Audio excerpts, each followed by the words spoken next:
Halo, selamat pagi. Bertemu lagi ya dengan Pak Dery dalam mata pelajaran sejarah peminatan. Kali ini kita akan lanjutkan kembali mengenai metode penelitian sejarah ya. Sebelumnya kita sudah membahas mengenai metode penelitian sejarah itu. Di tahap pertama ada pemilihan topik, tahapan kedua ada heuristik, tahapan ketiga ada verifikasi atau kritik, dan sekarang kita memasuki tahapan yang keempat yang kita sebut sebagai interpretasi. Oke ya. Kalau pemilihan topik yang kemarin itu adalah memilih tema, bikin judul, bikin pertanyaan penelitian, kemudian heuristik itu mencari sumber-sumber sejarah yang akan dijadikan bahan penelitian, kemudian verifikasi atau kritik itu menilai, kemudian menguji sumber-sumber yang didapat. Nah, interpretasi ini apa sih sebenarnya? Oke, pertanyaan besar ya. Oke. Interpretasi ini apa sih? Oke, jadi setelah sumber-sumber tersebut dinilai, setelah sumber-sumber tersebut diuji, nah sumber-sumber yang lolos dari tahapan verifikasi itu nanti akan lanjut ke tahapan interpretasi. Nah, tahapan interpretasi ini dikenal juga dengan tahapan penafsiran atau tafsir. Mungkin kalian pernah mendengar ya kata tafsir. Atau mungkin yang sering dengar itu tafsir mimpi misalnya. Wah, tadi malam saya mimpi misalnya dikejar-kejar pencuri misalnya. Kemudian kalian nanya ke orang yang ahli menafsirkan mimpi, kira-kira arti dari mimpi saya ini apa sih gitu kan. Nah, itu adalah contoh dari tafsir, tapi bukan tafsir mimpi yang akan kita bicarakan di sini, tapi penafsiran atau tafsir terhadap sumber sejarah. Jadi sumber-sumber sejarah yang sudah kita dapatkan, ini kan dia nggak bisa ngomong sendiri. Terus dia juga nggak bisa memberitahukan kepada kita, misalnya hubungan dia dengan sumber yang lain itu apa, misalnya. Nah, di sini seorang peneliti sejarah harus punya kemampuan penafsiran yang mumpuni, dan penafsiran ini tidak bisa sembarangan karena seseorang bisa menafsirkan kalau dia punya ilmu gitu ya. Ilmu ini bukan ilmu gaib dan lain-lain, tapi ilmu sejarah. Contoh misalnya kalau kalian yang suka nonton film detektif kayak Detektif Conan misalnya ya, di dalam film tersebut kan itu kita sering menyaksikan penafsiran-penafsiran dari para detektif, benar nggak? Ada sebuah kasus, misalnya ada kasus pembunuhan, misalnya ada gelas yang tersimpan di sana, kemudian ada ruangan yang terkunci, kemudian kan para detektif itu kemudian menafsirkan kira-kira bagaimana sih terbunuhnya si korban ini. Nah, itu adalah contoh dari penafsiran. Jadi penafsiran itu adalah ketika kita mengolah fakta-fakta yang kita dapatkan dari sumber sejarah, kemudian kita gabungkan, kemudian kita buat kesimpulan dari sudut pandang kita sendiri gitu. Makanya banyak yang bilang bahwa tahapan interpretasi ini adalah tahapan yang cukup subjektif di dalam penelitian sejarah. Karena kenapa? Karena setiap peneliti atau setiap orang bisa punya sudut pandangnya masing-masing. Jadi sumber sejarahnya sama, misalnya saya dengan teman saya meneliti menemukan prasasti. Nah, dari prasasti yang sama kita bisa menyimpulkan hal yang berbeda, dan itu di dalam sejarah diperbolehkan karena yang namanya interpretasi ini sangat bergantung kepada pola pikir seseorang. Tapi yang namanya interpretasi juga tidak boleh asal-asalan karena harus punya alasan yang kuat. Jadi secara garis besar kita bisa menyebutkan bahwa interpretasi ini adalah tahapan yang dilakukan oleh seorang peneliti sejarah, di mana peneliti tersebut menafsirkan berbagai sumber yang dia dapat berdasarkan sudut pandangnya sendiri. Itu adalah interpretasi. Nah, secara garis besar interpretasi itu terbagi jadi dua bagian. Ada interpretasi sintesis, ada interpretasi analisis. Kalian mungkin sudah sering mendengar yang analisis gitu kan. Coba kalian lakukan analisis mengenai kasus ini. mungkin kalian udah sering ya, tapi di sini kita akan belajar sebenarnya apa sih bedanya sintesis dengan analisis. Oke. Nah, kalian bisa lihat, perhatikan di sini. Sintesis ini definisinya adalah peneliti merangkai fakta-fakta yang telah didapatkan serta melihat keterkaitan di antara fakta-fakta tersebut. Nah, mungkin kalian kalau baca ini kalian masih bingung kan ya, benar nggak?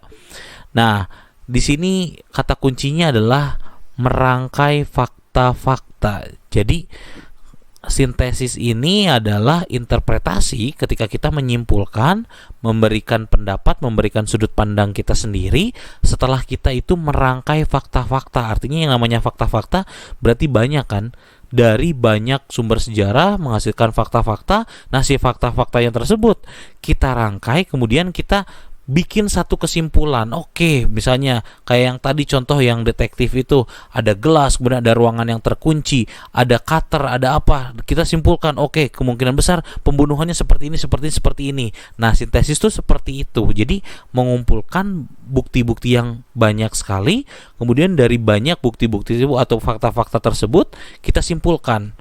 Oke, caranya seperti ini. Kesimpulannya seperti ini. Nah, kita lihat nih ya contoh dari sintesis kayak gini nih. Sintesis itu kan merekonstruksi atau merangkai fakta ya. Nah, merangkai fakta itu kayak gimana sih? Contoh misalnya, saya meneliti kerajaan Tarumanegara. Oke, tiba-tiba di Bogor saya menemukan sebuah prasasti, namanya prasasti Ciaruten misalnya kayak gitu ya. Kemudian di Bekasi saya temukan juga nih prasasti, misalnya ada prasasti Candrabaga misalnya. Kemudian di Banten saya temukan juga prasasti Cidanghyang misalnya. Kemudian di Jakarta ditemukan lagi prasasti Tugu. Nah, semua prasasti yang saya temukan tersebut di tempat-tempat yang berbeda ternyata menceritakan tentang sosok seorang raja bernama Purnawarman. Nah, jika kita melakukan sebuah sintesis atau interpretasi sintesis di mana dari banyak fakta kemudian kita rangkai menjadi satu kesimpulan nih, jadi sintesis, maka kita bisa menyimpulkan bahwa wilayah-wilayah di mana kita menemukan prasasti tersebut di Bogor, di Banten, di Jakarta, kemudian di Bekasi, itu merupakan wilayah-wilayah yang dikuasai oleh kerajaan Tarumanegara yang waktu itu dikuasai oleh Raja Purnawarman. Maka hasil sintesisnya adalah wilayah kerajaan Tarumanegara kemungkinan besar meliputi Bekasi, Bogor, Banten, dan juga Jakarta. Nah, akhirnya kita menemukanlah atau kita bisa membuat peta wilayah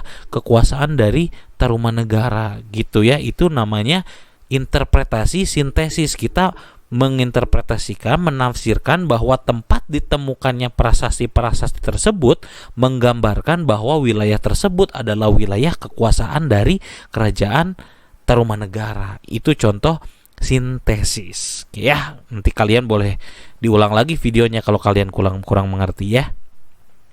Nah, yang berikutnya yaitu tentang interpretasi analisis. Nah, analisis ini kebalikannya.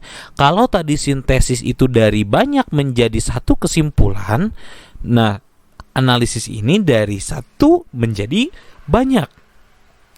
Nah, definisinya adalah melihat hubungan sebab akibat serta menarik benang merah guna membuat konstruksi sendiri atas suatu peristiwa. Jadi ini hampir sama ya sebenarnya sintesis sama analisis. Cuma nanti ini dia menarik benang merah dan dia melihat hubungan sebab akibat. Nah, gimana sih cara melakukan interpretasi analisis ini? Kita lihat nih polanya seperti ini. Ini contoh nih, analisis. Analisis itu kan dari satu jadi banyak. Ini contoh ada prasasti Yupa. Yupa ini adalah prasasti yang ditemukan di sekitar Sungai Mahakam di Kalimantan Timur. Ini adalah prasasti yang memiliki hubungan dengan kerajaan Kutai. Nah, ini kita akan praktekkan gimana sih cara interpretasi analisis itu. Nah, interpretasi analisis tersebut ini kita gunakan Yupa ini. Kita pura-puranya bisa baca ini ya, karena saya sebenarnya udah dapat terjemahan dari isi di dalam Yupa tersebut. Nah, di dalam Yupa tersebut menceritakan misalnya Hiduplah seorang raja, dia bernama Mulawarman. Mulawarman itu adalah anak dari Aswawarman, kemudian Aswawarman adalah anak dari Kudungga. Nah, Mulawarman adalah raja yang sangat mulia, dia adalah raja yang sangat dermawan. Dia dihormati oleh para Brahmana dan dia juga adalah raja yang sering menghadiahkan, bahkan pada waktu itu disebutkan dia menghadiahkan 20.000 ekor sapi. Nah, itu isi dari prasastinya secara garis besar ya, meskipun saya tidak kalimat per kalimat, kata per kata saya ucapkan dengan benar ya, tapi secara garis besar isinya tentang itu. Nah, kemudian kita akan melakukan interpretasi analisis terhadap isi dari prasasti tersebut. Misalnya, oke, yang pertama kita menemukan nama Raja Mulawarman. Oke, fakta pertama dari interpretasi analisis ini adalah Raja Mulawarman adalah raja yang dermawan. Faktanya apa? Di dalam prasasti tersebut disebutkan dia pernah menyedekahkan 20.000 ekor sapi gitu kan. Berarti faktanya adalah dia raja yang dermawan. Kemudian fakta berikutnya dari 20.000 ekor sapi tersebut masih kita ngambil dari situ, kita tafsirkan bahwa kerajaan tersebut adalah kerajaan yang memiliki sumber daya alam yang melimpah. Itu penafsirannya. Kemudian setelah dianalisis lagi, ternyata dia dihormati oleh para Brahmana. Brahmana ini siapa sih? Brahmana inilah pemuka agama dari agama Hindu. Berarti kita bisa tafsirkan bahwa kerajaan ini menganut agama Hindu. Nah, kemudian dilihat lagi ternyata dari segi tradisinya, dari segi tulisan yang digunakan di dalam prasasti tersebut, ternyata prasasti tersebut mengindikasikan bahwa ini adalah prasasti tertua di Indonesia yang sekaligus memberikan fakta kepada kita bahwa ini adalah kerajaan tertua di Indonesia. Nah, fakta-fakta ini dan ini merupakan hasil dari interpretasi analisis atau penafsiran. Jadi awalnya dulu tidak ada fakta-fakta seperti itu, tapi setelah kita membaca sumbernya, menganalisis sumbernya, akhirnya kita menemukan suatu interpretasi yang akhirnya menjadi fakta. Dan faktanya nanti beda ya, ada yang faktanya kuat, ada faktanya keras, atau fakta lunak. Oke, secara garis besar mungkin kalian sudah mengerti apa sih bedanya interpretasi sintesis dan juga analisis ya. Nanti kalau kalian bingung boleh diputar lagi videonya.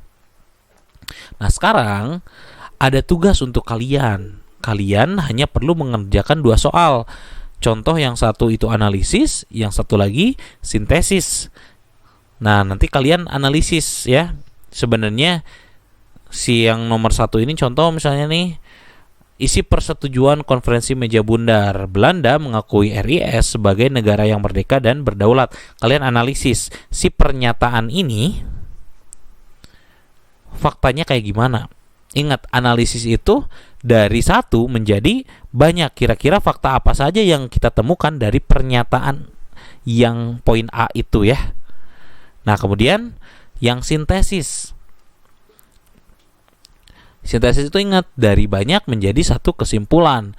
Nah, ini di sini ada banyak nih, ada A, B, C, D, E. Nah, dari banyak fakta tersebut yang ada ditulis di sini, nanti kalian simpulkan sebenarnya ini tuh menceritakan apa sih gitu ya.